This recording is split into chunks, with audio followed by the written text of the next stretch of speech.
नाज़रीन अस्सलाम वालेकुम। नाज़रीन, पाकिस्तान में आज सियासी मंजराना बहुत तेज़ी से तब्दील होता नज़र आया और पॉलिटिकल डेवलपमेंट्स बहुत तेज़ी से आगे बढ़ रही हैं। जिस no confidence prime minister Pakistan के ख़िलाफ़ जिस नो कॉन्फिडेंस रेजोल्यूशन का इंतज़ार था या ख़दशा था, वो आज अपोजिशन की जमातों ने अब से चंद घंटे पहले फ़ाइल कर दी। साथ ही नेशनल असम्बली के सेशन को रिक्विजिशन करने की भी दरख्वास्त दी गई है। बताया जाता है अमूमन तौर पर कि इस दरख्वास्त के सामने आने के 3 से 7 दिन के अंदर इस किस्म का वोट जो है उसे होना चाहिए। लेकिन इसके अलावा भी बहुत इंटरेस्टिंग ऑप्टिक्स हैं पॉलिटिकल, जिसके हवाले से हम बात करेंगे। सबसे पहले मैं आपको सुनाता हूँ कि इस मौके पर आसिफ अली जरदारी साहब ने क्या कहा। 172 अरकान को पूरा करना आपकी जिम्मेदारी है। ईवान में उनको कैसे लाएंगे? इंशाल्लाह हम उन्हें लाएंगे भी और उनसे 172 से ज्यादा वोट लेंगे। अब ये चाह रहे हैं कि मैं इनको फिगर्स बता दूं, नाम भी बता दूं। सिर्फ हम बेजार नहीं है, जो असेंबली में बैठी हुई पार्टीज हैं इनकी अपनी पार्टी बेजार है, इनके अपने दोस्त बेजार हैं।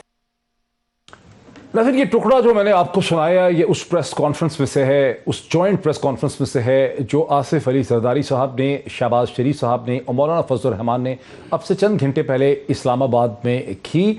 और इस प्रेस कॉन्फ्रेंस में जहां आसिफ अली जरदारी साहब ने दावा किया कि 172 से कहीं ज़्यादा वो नंबर लेके आएंगे, वहाँ शहबाज शरीफ साहब ने रीज़न बताया कि ये नो कॉन्फिडेंस मूव, मोशन और रेजोल्यूशन अपोजिशन को क्यों लानी पड़ी। सबसे ज्यादा परेशानी बात है वो महंगाई है, फिर बेरोजगारी है। 22 करोड़ आवाम को गिरवी रख दिया गया है। खारजा महाज में बदतरीन इनकी नाकामी है। सब ने मिलकर सीपैक में कीड़े निकाले, बैठे बिठाए हमारे यूरोपीय यूनियन और दूसरे ममालिक को नाराज कर दिया और अरबों डॉलर की बैठे बिठाए आपने जनाब कारतूस चला दी। 1 मैन सुसाइड बॉम्बर है वो। तो आज ये कहना फॉरेन कॉन्स्पिरेसी है, बाहर के ममालिक के साथ इन्होंने कॉन्स्पिरेसी की है। सबसे ज्यादा महंगाई हुई है, फॉरेन कॉन्स्पिरेसी हुई। जो इस वक्त बेरोजगारी है पूरे मुल्क में वो खारजी साजिश से हुई।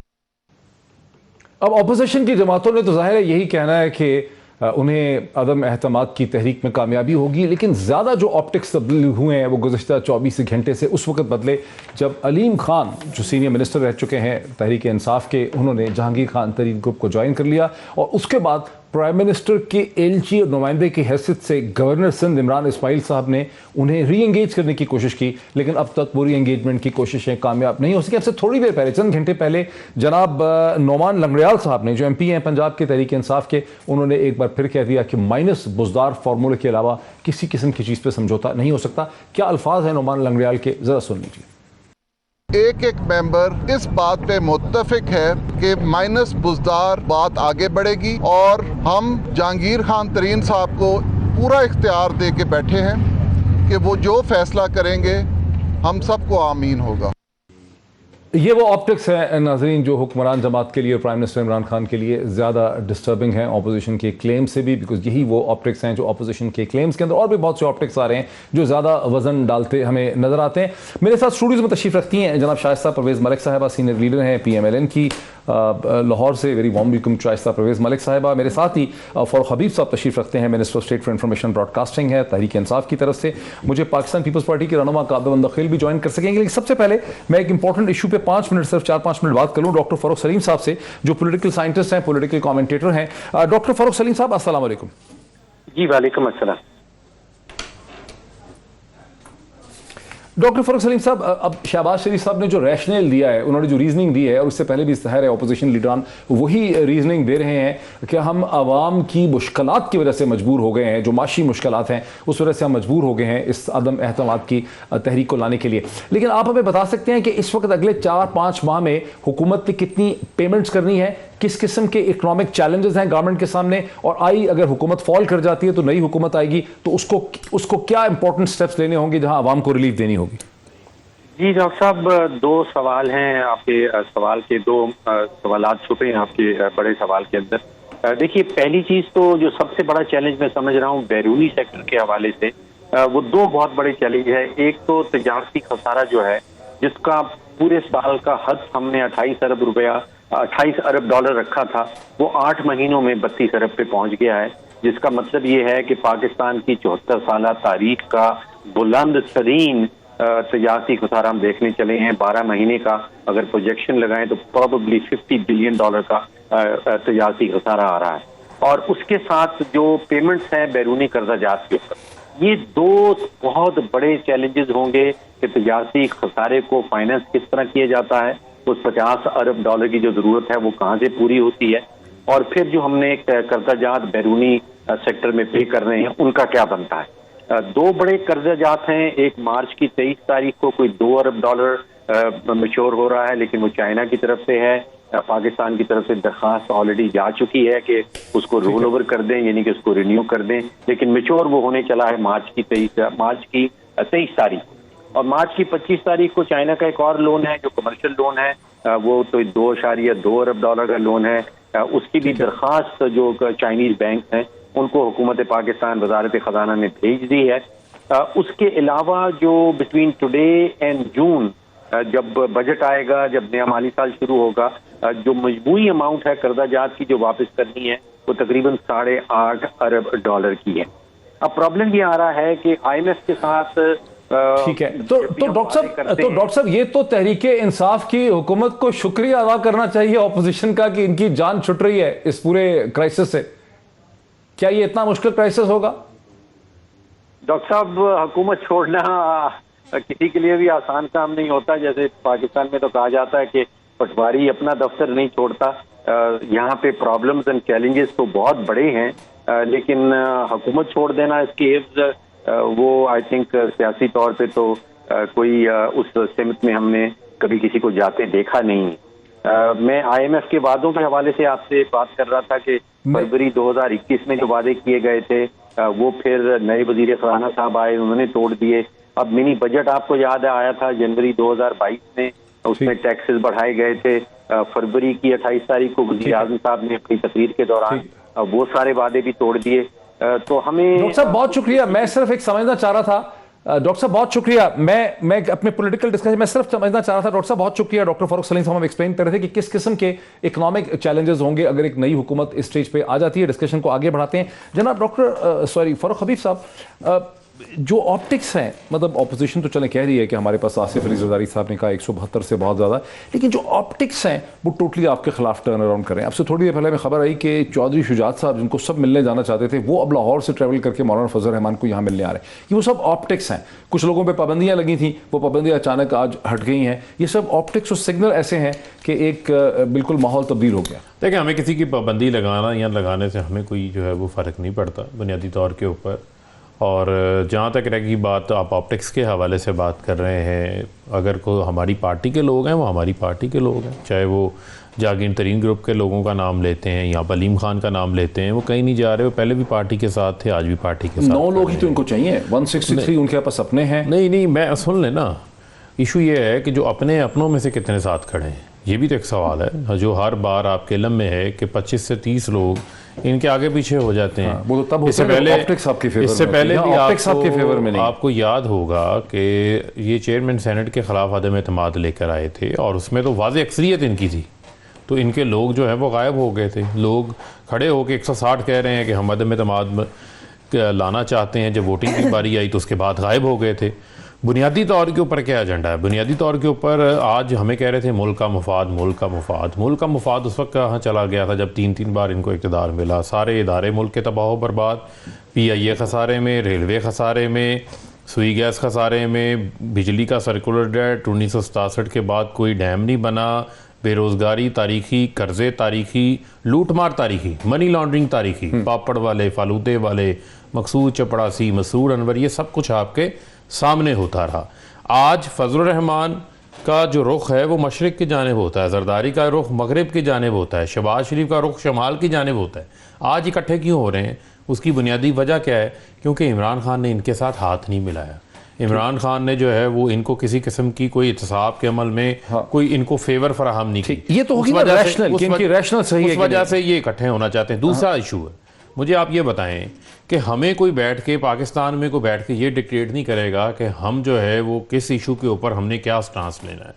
अगर हमें को ख़त लिखेगा हमें भी जवाब देने का राइट है। भाई आप कश्मीर के ऊपर भी एक रूल रखें ना। UN की कन्वेंशंस जो हैं, जब यूरोपियन यूनियन की खत की UN की जो कन्वेंशंस हैं उसका अमल दखल जो है वो क्या कश्मीर पे नहीं होता, क्या फलस्तीन के ऊपर नहीं वो एक होता? बड़ी बहस है अभी। क्या पाकिस्तान नहीं, जहां पाकिस्तान में जो गुजरा, पाकिस्तान एक दहशतगर्दी की जंग में जो कोलेटरल डैमेज हमारा हुआ, उस पर हमें डूम और कहते रहे, उस पर पाकिस्तान को ही विक्टिम ब्लेमिंग करते रहे पाकिस्तान की, उस पर कोई नहीं बोला। क्यों नहीं बोला?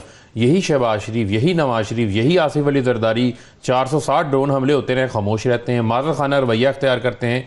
इमरान खान आए, आज़ादाना पॉलिसी की बुनियाद रखी, वो उनको उनकी जुबान में जवाब दे सकते एक्सप्लेन करें कि क्या इमरान खान के साथ से बाहर नहीं पड़े। पहले पॉइंट को तो ये हमने किसी को नाराज नहीं किया। क्या बदल गया है जब ये कहते हैं कि सेनेट में जहां अक्सरियत भी थी वहां पर भी आपके लोग सारे नहीं आ सके, लेकिन अभी लगता है क्या बदल गया है कि आप इतने एहतमाद हैं? बिकॉज अब ऑपोजिशन की जमातों ने जिस पुर एहतमाद तरीके से प्रेस कॉन्फ्रेंस की है वो बहुत ज्यादा डिफरेंट है टोन में, तो क्या चीज बदल गई? थैंक यू मोहित साहब for having me in your programme. देखें, मेरा भाई बार बार कहता है फ़र्क नहीं पड़ता, फ़र्क नहीं पड़ता, चोर हैं, ये है, ये इनको 4 साल हो गए। मतलब ये सुन सुन के लोग भी थक चुके हैं और ये चूरन मज़ीद बिकना नहीं है।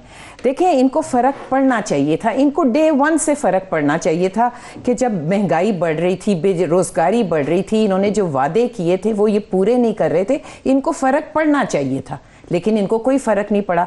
इन्होंने इतना माहौल टॉक्सिक कर दिया कि ऑपोजिशन ने बारहा इनकी तरफ हाथ बढ़ाया, इश्यूज़ पे इनकी तरफ बढ़े, लेकिन वो एक ही मैं ना मानू की रट थी और वही चोर चोर चोर चोर। मुझे ये बताएं। जी बिल्कुल था। देखें, कौन सा इशू है जिस पे डायलॉग हो और सोल्यूशन ना निकले? मोहित, मुझे आप बताएं। इकोनॉमिक इश्यूज मुझे बताएं कि इनके कर्जे, I am not an economist, अभी फारूक साहब बैठे थे, आप उनसे बात कर रहे थे, उनसे पूछें कि हमने 5 साल में कितने कर्जे लिए और ये 3 साल में कितने कर्जे ले चुके हैं। इन्होंने क्या हशर कर दिया, इन्होंने मुआशी तौर पे दिवालिया निकाला तो निकाला, इन्होंने खारजा पॉलिसी में आइसोलेट कर दिया है पाकिस्तान को देश से कि जी हमारी ईरान से हमारी नहीं बनती, इंडिया हमारी नहीं बनती। सऊदी अरेबिया जो हमारा दोस्त था उसके साथ रिलेशनशिप आज कहाँ पे है? America, European Union, you know, लेकिन मैं I don't want to go into that. उन्होंने अपने कर्जे जो इन्होंने दिए वो किन शराइत पे दिए, जरा उनको भी देख लें। पॉइंट इज सीपैक चाइना को देख लें, इन्होंने आते ही कहा था कि फ्रंट मैन है शरीफ के वो। देखें, इन्होंने कोई चीज नहीं छोड़ी। अब आज ये कहते हैं, और मैं आपको मोहित ये यहाँ कह के जा रही हूँ, ये 172 की बात कर रहे हैं ना, हमें रिक्वायर्ड नंबर, हम इनसे बहुत ज्यादा नहीं, वो तो कह दिया मेरा सवाल ये है कि मैंने डॉक्टर फारूक सलीम को सिर्फ इसलिए लिया था कि हम देख लें कि इकोनॉमिक सिचुएशन क्या है। जो इकोनॉमिक सिचुएशन है कि जैसे अगले 6 माह में आपने ये जून या जुलाई तक आपने 8.5 अरब बिलियन डॉलर जो है उसकी पेमेंट्स करनी, तो आप आवाम को रिलीफ कहां से देंगे? मेरी बात देखिए, जो रिलीफ है ना वो मिसमैनेजमेंट और इनकॉम्पिटेंस की वजह से भी है। अच्छा। ये कुछ नहीं कर, मतलब आप ये देखें, ये आटे का बुहरान तो बाहर से आके किसी ने नहीं किया ना, चीनी का बुहरान तो आके बाहर से किसी ने नहीं किया ना, दवाइयों का स्कैंडल है, इतने बड़े स्कैंडल्स इनके आए, LNG का स्कैंडल है, वो तो कोई आके नहीं ना कर रहा, वो तो इनकी इनकॉम्पिटेंस है, टाइम पे नहीं काम हुए, बरामद चीनी कर दी, मतलब कुछ इनकी अगर उन चीजों को कंट्रोल कर लिया जाएगा। और चैलेंजेस हैं, लेकिन शुड वी वेट कि वो चैलेंजेस इतने बड़े हो जाए कि पॉइंट ऑफ नो रिटर्न हो जाए? और पूरा प्रोग्राम कादर मंदोखिल साहब, अभी आपने सुना शाइस्ता परवेज मलिक साहिबा ने बात की आटे की कीमत की, लेकिन हम मसलसल सुनते चले आए कि आटे की कीमत सिंध में ज्यादा रही है पंजाब के मुकाबले में, और ज्यादा मिसमैनेजमेंट वहां पे रही है, और आटा तो बेसिकली प्रोविंशियल सब्जेक्ट है, उसकी ग्रोथ, उसकी डिस्ट्रीब्यूशन तमाम प्रोविंशियल ही है। क्या वजह है कि आपकी हुकूमत, जो अब इस वक्त हुकूमत गिराना भी चाहती है पाकिस्तान पीपल्स पार्टी, वो आटे का मसला सिंध में भी हल नहीं कर सकी, पाकिस्तान का कैसे हल करेंगे? देखिए, पहली बात तो ये कि आटा, चीनी, ये सारी चीजें तो ये पहले भी अफगानिस्तान में स्मगल करते रहते थे, और बॉर्डर जो है ना वो फाटी हुकूमत।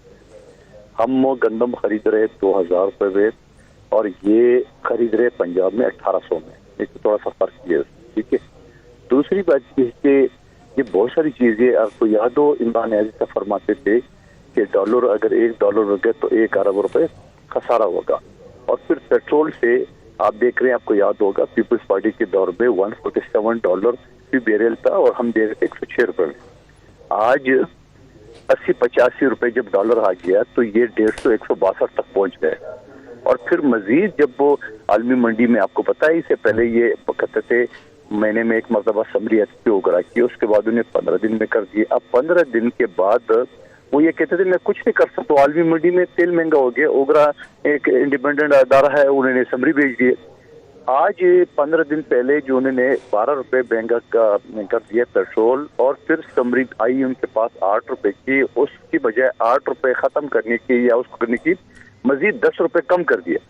तो एक बात तो ये वाजिह है कि ये पाकिस्तानी आवाम को गुमराह करने के लिए, झूठ बोलने के लिए 4 साल वो फरेब से किया। फिर उसके बाद मैं माशी इकोनॉमिस्ट हूँ, मैं एक वकील हूँ, लेकिन मेरे अंदर इतनी अक्ल, इतना सेंस है, जब मैं जून जुलाई में बैठा हूँगा तो मुझे पता होगा दिसंबर में सर्दी आती है, मुझे गैस का बंदोबस्त करना है।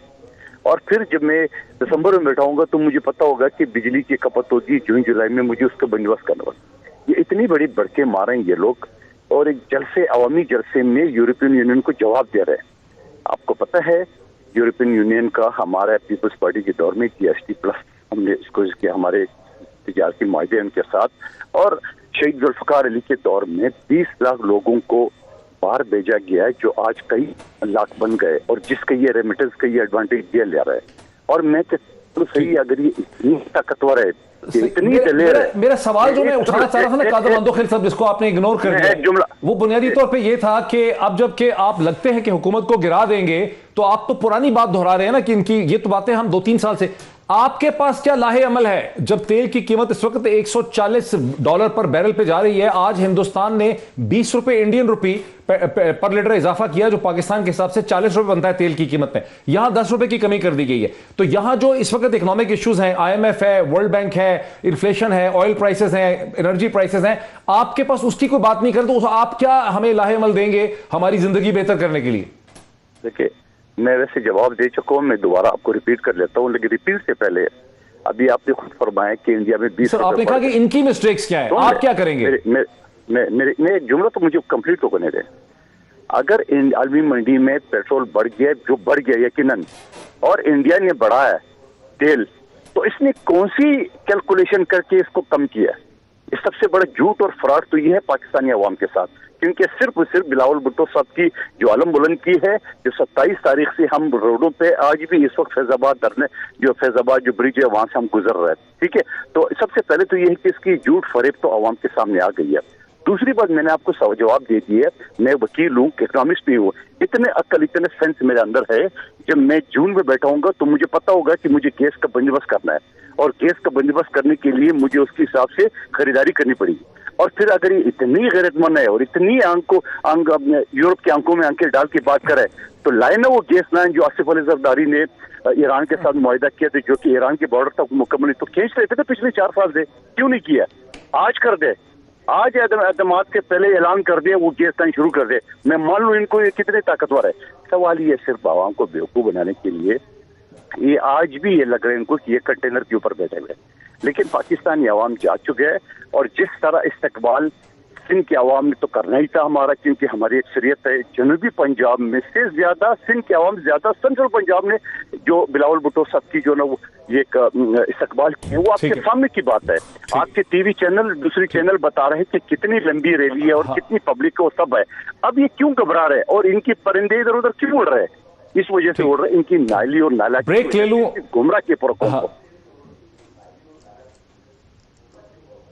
कादर मंदोखिल साहब, ब्रेक ले लूं। कादर मंदोखिल साहब का इस्तदलाल यह है कि हुकूमत को जो फैसले वक्त पे लेने थे, जैसे गैस के फैसले लेने थे जून में, वो नहीं लिए गए, और इस किस्म की जो गलत फैसले हैं, टाइम पे फैसले न करने से भी आवाम की मुश्किलात में इजाफा हो। ताहम उस सवाल का जवाब कि ऑपोजिशन के पास पाकिस्तान के इकोनॉमिक क्राइसिस का कोई सोल्यूशन है, उसका जवाब नहीं मिल सका है। ब्रेक लेते हैं, ब्रेक के बाद डिस्कशन को आगे बढ़ाते हैं आफ्टर द ब्रेक। नाज़रीन, वेलकम बैक। वक्फे से पहले जनाब कादर मंदोखिल साहब का इस्तदलाल ये था कि PTI की हुकूमत ने असल में बहरान इसलिए पैदा किया कि उन्होंने जो फैसले वक्त पे करने थे, जैसे गैस परचेज का फैसला, वो उन्होंने नहीं किया। ये और बात है कि कादर मंदोखिल साहब ने उस सवाल का जवाब नहीं दिया कि ऑपोजिशन जब हुकूमत को गिरा लेगी तो उसके पास इस इकोनॉमिक क्राइसिस का क्या हल होगा। लेकिन बात को आगे बढ़ाते हैं। फैसले आपने चूंकि सही वक्त में नहीं किए, इसलिए ये सिचुएशन आ गई। एक फैसला तो अगर बहुत पहले आप लोग कर लेते को 3 साल पहले, तो मेरा ख्याल सिचुएशन ऐसी ना होती आपके साथ, लेकिन वो आप कर नहीं सके। नहीं, देखें, बुनियादी तौर के ऊपर फैसलों का तो कोई मामला नहीं है। आप देखें, आज शहबाज शरीफ बैठे हुए थे आसिफ अली जरदारी के साथ। आसिफ अली जरदारी के बारे में शहबाज शरीफ क्या बात किया करते थे, उनको सड़कों पे घसीटने के हवाले से, पेट फाड़ के दौलत वापस लाने के हवाले से, और अगर कारकर्दगी गवर्नेंस के हवाले से ही बात करनी है तो मुझे आप ये बताएं कि 13.5 साल से पीपल्स पार्टी की सिंध में हुकूमत है। कराची पाकिस्तान का सबसे बड़ा शहर, रोशनियों का शहर, सबसे बड़ा रेवेन्यू जनरेट करता, सूबाई हुकूमत सबसे ज़्यादा रेवेन्यू सूबे का कराची से लेती है, लेकिन कराची में बारिश आए कराची डूब जाता है, कराची में गरां फरोशी, कराची में टैंकर माफिया, कराची में ज़ख़ीरा अंदोज। सिंध के अंदर 90% खाद सिंध के अंदर बनती है। सिंध में मॉनिटरिंग का लेवल खाद की डिस्ट्रीब्यूशन के हवाले से ज़ीरो है। पंजाब में 98% है। वहीं से इनके बॉर्डर से जब निकलती है खाद तो आगे जाके फिर जो है वो स्मगल भी होती है। ये उसके फैसिलिटी बेसिकली ये कह रहे हैं कि खुद सारी मिसमैनेजमेंट सवाल है कि इनके पार्ट के अंदर 13 बरस में सिंध में आपकी मैनेजमेंट जो थी कराची के हवाले से, उसमें कोई खास खातर खा ऐसी चीज नहीं आ सकी, तो आपका फिर क्या स्टेक है सेंटर के ऊपर? देखिए, वो मुझे तो हैरत हो इस बात पे कि सिंध के बॉर्डर से खाद निकल जाती है फिर स्मगल होती है। वो भाई को सिंध का बॉर्डर कौन सा अफगानिस्तान ईरान के साथ लगता है? पहले तो अकल वाली बात कर ले। तो जापान और जर्मनी क्योंकि चेयरमैन कहते थे, अब ये भी उसी तरह शुरू हो गए। वो भाई हमारा बॉर्डर कहाँ लग रहा है? हमारा बॉर्डर बलूचिस्तान के साथ लग रहा है, पंजाब के साथ लग रहा है। स्मगल होता होगा तो वहां से होता होगा, वफाकी हुकूमत के अंदर है बॉर्डर। नंबर एक बात। दूसरी बात ये जो ये सिंध की ये सारे एक ही 4 साल इनके सारे स्पीचेज इनके लोगों के देख ले ये चीज कर रहे हैं। क्या मैं ये इनसे पूछ सकता हूँ मोहतरम से कि सिंध में जो अस्पताल NICBD बने हुए इंटरनेशनल लेवल के, क्या पुख्तनख्वा में 9 साल की हुकूमत में एक भी कोई इस टाइप की डिस्पेंसरी बनाई? क्या बेनजीर ट्रामा सेंटर 15 मंजिला हॉस्पिटल जो इंटरनेशनल लेवल का हॉस्पिटल है, क्या एक भी पुख्तनख्वा में उन्होंने, पंजाब को तो छोड़िए 4 साल में, तो 9 साल पुख्तनख्वा की बात करो, बनाई?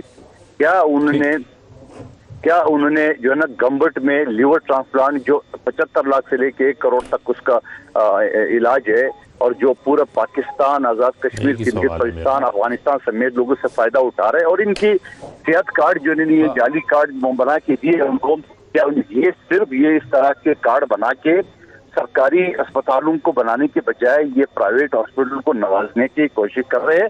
और ये करप्शन का एक बहुत बड़ा स्कैंडल होगा। मैं एडवांस में लिख ले, रिकॉर्ड करके रखी ये बात सारी।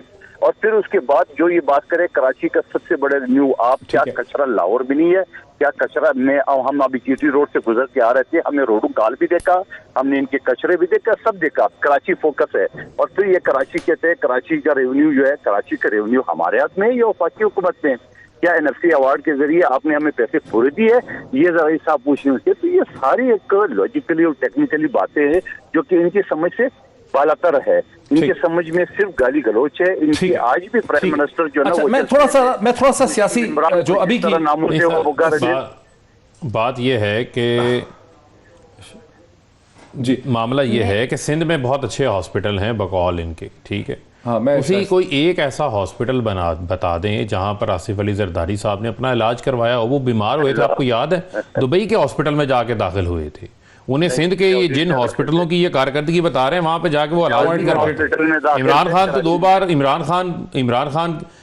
खान बीमार हुए 2 बार, वो जाके शौकत खानम हॉस्पिटल से उन्होंने इलाज करवाया। यहाँ नहीं, वो क्या आसिफ अली जरदारी ने बनाया वज़ियाउद्दीन हॉस्पिटल? मुझे आप ये बताएं। ये तो मैं जिन हॉस्पिटलों का नाम लिया है उन हॉस्पिटलों में आसिफ अली जरदारी साहब ने इलाज नहीं करवाया था।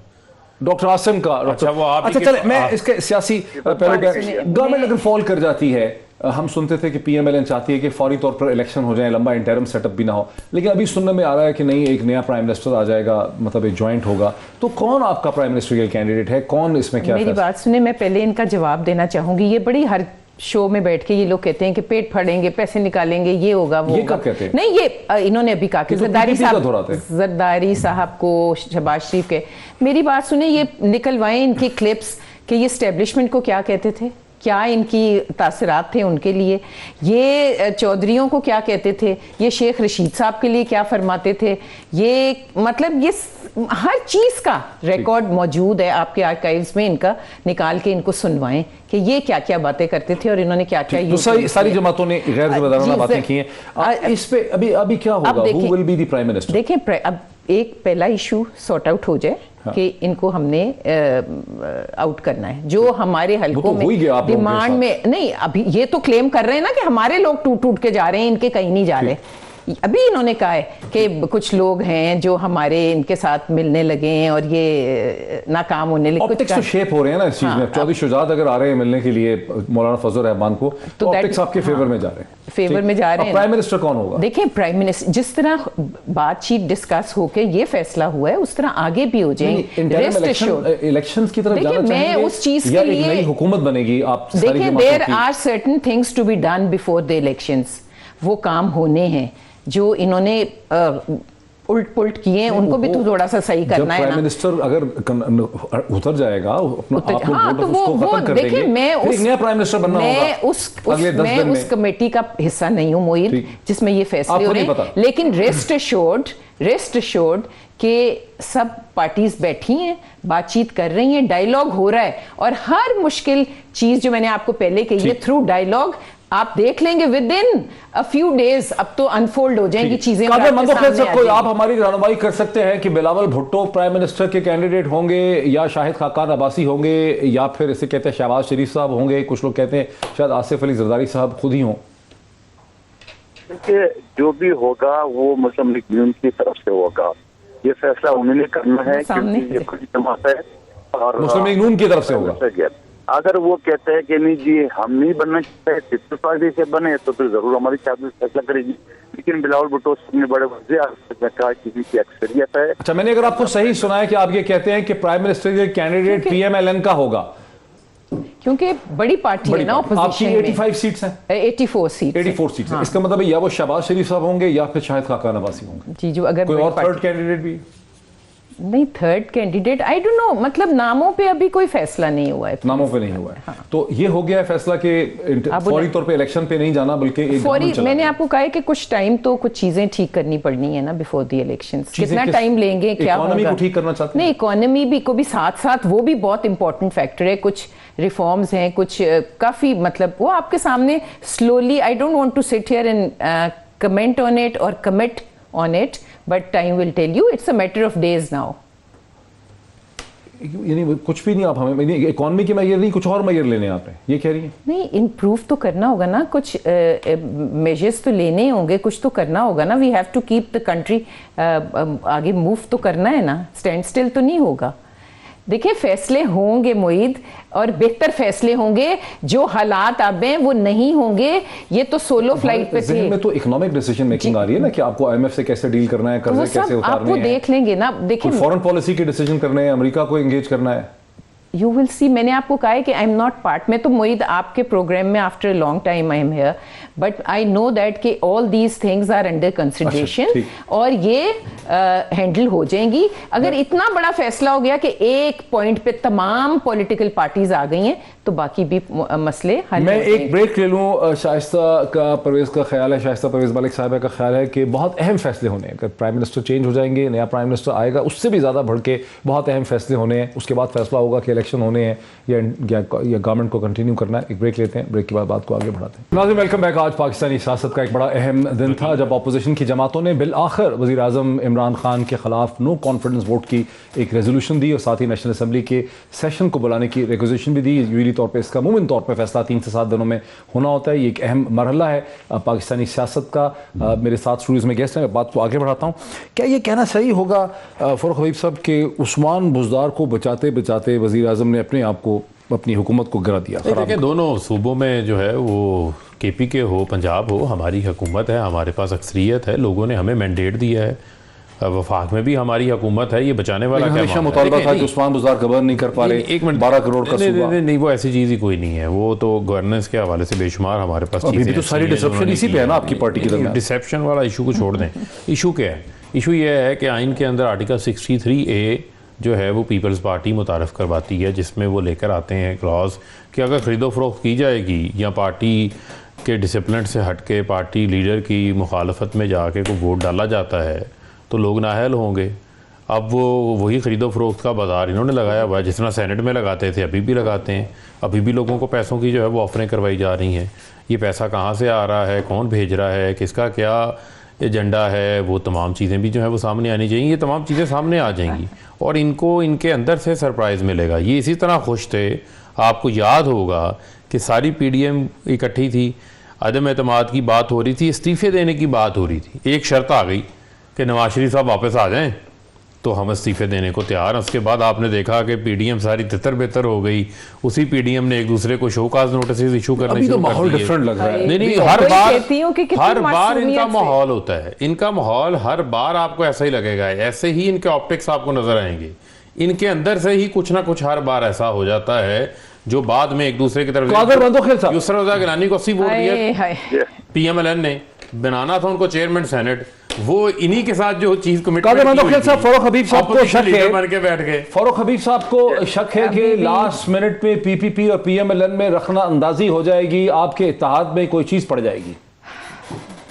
परवेज खटक साहब को ये खरीदो फरोख्त की बात करे, किसने पैसे दिए जो काबीना के अंदर वज़ीर-ए-आज़म से पड़े, और ये बताओ कि इसको नूर आलम को किसने पैसे दिए जो असेंबली में इनको ललकारा कि आगे 3 लाइन जो है ना वो आईसीएल में डालो, पाकिस्तान ठीक हो जाएगा।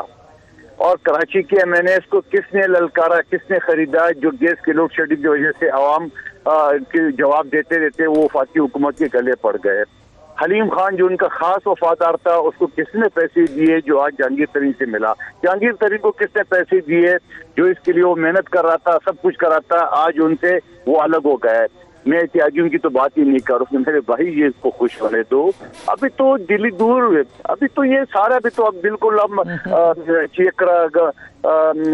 दिल्ली दूर क्रॉस कर चुका है, फैजाबाद ब्रिज हम क्रॉस कर चुके हैं, हम डी चौक की तरफ जा रहे हैं, और ये जो अदम समाज की तहरीक है वो पेश हो चुका है, सबमिट हो चुका है। अभी घबराने का वक्त तो आन पड़ा है, इनको जरा सा सब्र कर ले, ये जो मर्जी है बेचारा, ये खुद भी पार्टी को डिफेंड करने के लिए बैठा हुआ है, क्या करेगा नहीं तो उसको पता है कि वो एक गुस्से वाला आदमी है, 2 मिनट में इसको भी खारिज कर देगा।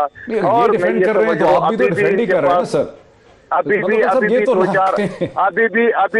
भी चंद घंटे है, आप तो सभी पार्टीज को डिफेंड ही करते। नहीं वो मैं तो मजबूरी है इसकी, वो क्या करेगा, आपने इसको लाके बिठा दिया है तो ये बेचारा डिफेंड नहीं करेगा तो क्या करेगा? परिंदे इधर उधर उड़ रहे हैं, इनके परिंदे इधर उधर उड़ रहे हैं, तो क्या हम नहीं खरीदे?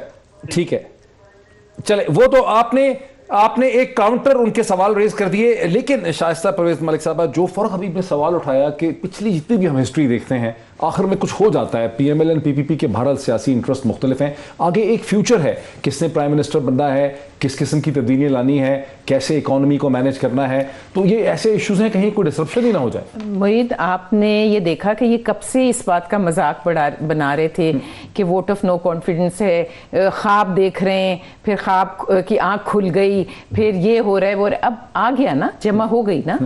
देखें, ये अलायंस की बेसिस क्या है आपके और पीपीपी के दरमियान? अलायंस की बेसिस है कि इस वक्त पाकिस्तान मुतहम्मिल नहीं हो सकता मजीद तबाही का, माशी तबाही, खारजा पॉलिसी की तबाही, मतलब हर इंस्टीट्यूशंस सारे काम रुके हुए हैं, there is no work. Punjab का मैं आपको कह सकती हूँ, कोई पेपर, कोई फाइल, कुछ नहीं हिल रहा, स्टैंड स्टिल है, गंद किस तरह है।